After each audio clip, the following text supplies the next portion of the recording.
But anyways, good morning. Good morning, ladies and gentlemen, and welcome to the graduation ceremony of the 122nd Basic Session.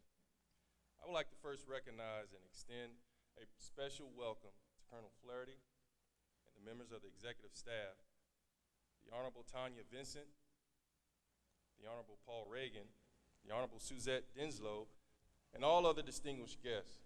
Thank you for taking time from your busy schedules to help celebrate this historic occasion. So 26 weeks ago, and about 20 pounds ago, to be honest, 56 trooper trainees reported to the Virginia State Police Academy in order to begin the rigorous journey of becoming a Virginia State Trooper. For many of us, this process began just over 12 months ago, but for others, becoming a state trooper has been a lifelong dream. But in either case, for the 50 of us being recognized here today, this is not something we wanted to just try. It's not something to just get us by until that next opportunity.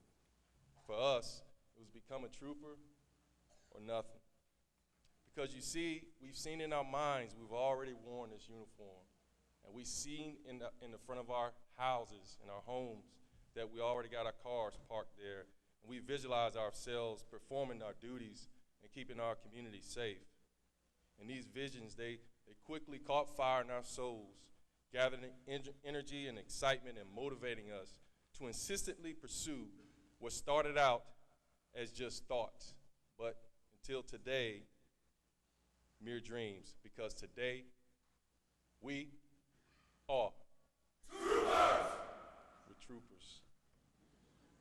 Now make no mistake, ladies and gentlemen, our attire may give the impression that we're afraid to get our hands and our uniforms dirty. But underneath these sharp threads are the heartbeats of 50 men and women trained to protect, to survive, and defeat evil in all its forms. Ladies and gentlemen, today, we are troopers. So before we get too excited, though,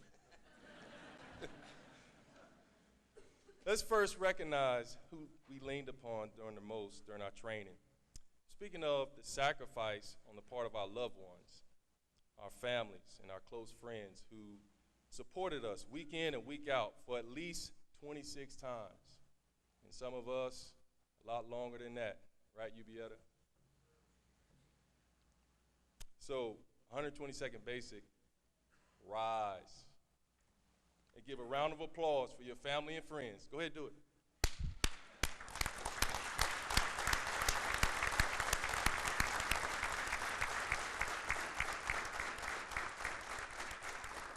All right. Ready, see. Without your support, ladies and gentlemen, without your support, some of us wouldn't even be here today, especially me, because I needed permission, right, babe? Another Marine in the house, but we know who's in charge. So families of the 122nd, thank you. Please accept our most sincere gratitude and appreciation for accompanying us on this journey and supporting our dreams to becoming Virginia State Troopers. To our coordinator, Sergeant Seward. Many of you might have seen, if you attended Family Day yesterday, there's a major height difference between him and us, him and me. But I assure you that this sergeant is a giant in our class and to this department. I cannot recall many days that he didn't pull me aside to gauge the morale, the motivation, or the general well-being of our class. He led from the front every day, demanding nothing short of excellence in everything we did. And like any good leader, I'll let our sergeant know that, sir, everything's going well. Don't worry about it. We got it. Couldn't tell him truly that Trooper Barner, he's afraid of the dark. He doesn't like it when we do split training because he's in the room by himself. And Trooper Gonzalez, he never gets enough phone time, never gets enough sleep. And some people complain that Trooper Guyton, he did a whole week of PT, and I bet you there's at least 2 sergeants don't even know who he is. Way under the radar. But honestly, though, Sergeant Seward's common sense, deliberate, and professional approach to our training proved to be extremely effective. And we refined our ranks from 56 all the way down to 50.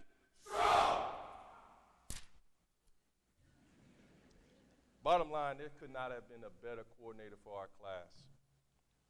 And because of him, today, we are. To our assistant coordinator, Sergeant Hill. Where is she? There she goes. Ma'am, we truly appreciate the guidance and direction you provided throughout our training. So when you glance at your watch, you only see at the face that it works. You never really consider all the gadgets and the moving parts that it takes to make that watch tell time. And such is the work of Sergeant Hill.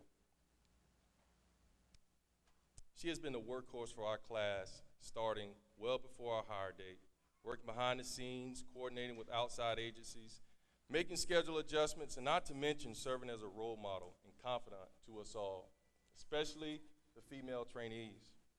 Sergeant Hill has also assisted us by remediating our defensive tactics techniques, which are tremendously important to our officers' survival skills. Proficiency in these areas are critical to our safety and the safety of the citizens that we serve. So, ma'am, thank you. We can't thank you enough for your sacrifice, your dedication, and contribution to our training. Last but not least, Senior Trooper Carey, Trooper Niece, and our mentors. Now, honestly, when we receive our mentors, there's not a whole lot of excitement. We already felt like we had enough supervision.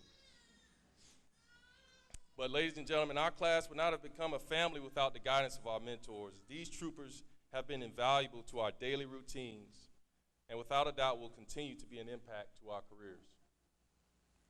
They often serve in various capacities, such as supervisor, mentor, and if need be, coordinator. And we believe that our class would not have developed the level of respect and trust that we have for each other without their leadership and guidance. So, gentlemen, thank you. Thank you for your wisdom and your direction, and good luck in your future endeavors. With that, ladies and gentlemen, I need to address my class. So give me a few minutes. 122nd. Good morning, 122nd. Morning, sir. We've made it. We finally made it. You've become basically what you've envisioned. You've achieved the goal that so many have long sought. And when we first arrived in this parking lot over 6 months ago, we've all had our own personal goals, our own personal ideas, and maybe even contained selfish intentions. But as a military veteran, I salute your efforts, because through this challenge, you now have an idea why so many of our military members remain in uniform. And it's not about the money. It's not about the benefits. It's not about the all-expense-paid trips to Iraq and Afghanistan. No, we stay and we fight for the men and women in the fighting hole next to us. We stay for the citizens of the country who depend on us to stand watch abroad, much like the citizens of the Commonwealth need you to stand watch here at home. Many of us had days of frustration, mental and physical fatigue, depression, homesickness. Whatever the case, we've all experienced hardships associated with academy life. But you've learned to endure and embrace your training, because as much as you couldn't wait for this day, you would fight and risk death on the side of the road for one another.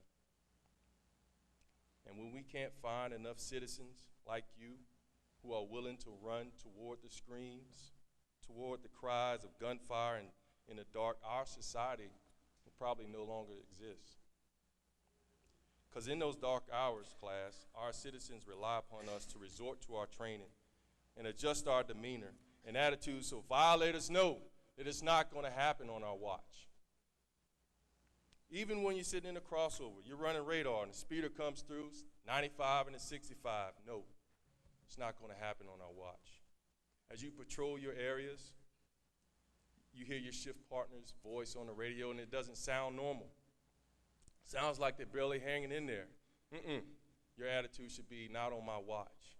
If you conduct a traffic stop, you observe a domestic dispute, it's not going to happen on my watch.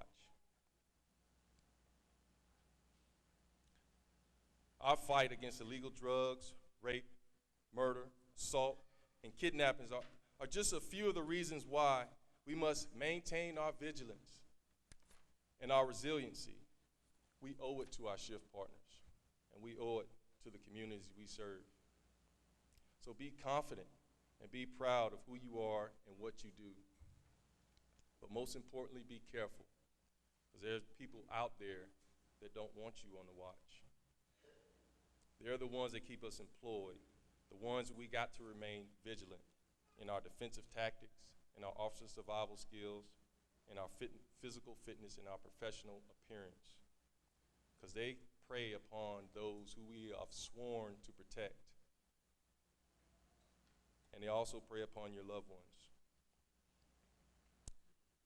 Well, not on your watch, 122nd. Not on your watch. So are we ready?